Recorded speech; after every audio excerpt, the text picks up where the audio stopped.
Have you ever prayed and waited so long that hope began to fade?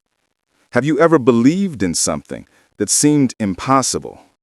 This is the story of a man who waited 25 years for a single promise, a man named Abraham and a woman named Sarah, who learned that when God says wait, he's not denying, he's preparing.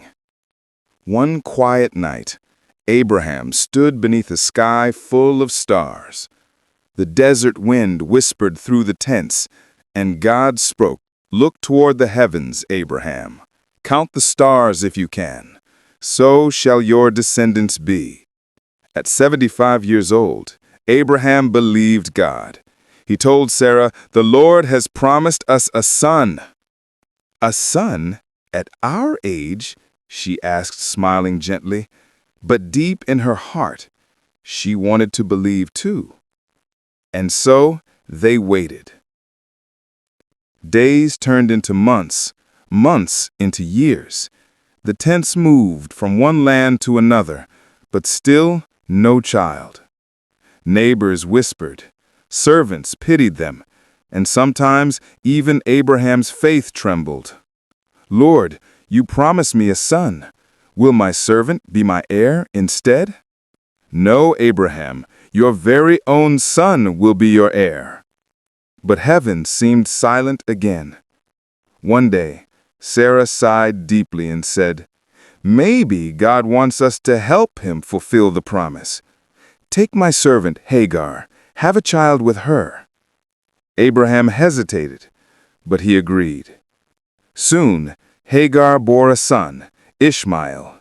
For a moment, joy returned to their tent. But peace didn't last long.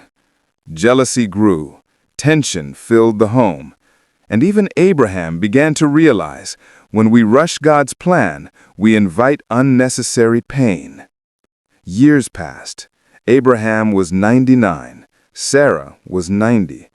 One day, 3 heavenly visitors appeared at their tent. "By this time next year, Sarah will have a son." "Me? A mother? At 90? Is anything too hard for the Lord?" And exactly as promised, 1 year later, a cry of life filled their tent. Sarah held her miracle and said, "God has made me laugh. Everyone who hears will laugh with me." They waited 25 years, but God was never late. Sometimes, when heaven seems silent, it's not because God forgot. It's because he's preparing the perfect time for your miracle. So if you're waiting right now, keep believing, keep trusting, because when God says wait, he's saying, "I'm not done writing your story yet." This is the story of Abraham and Sarah, a reminder that every delay in God's plan is never denial, it's destiny in progress.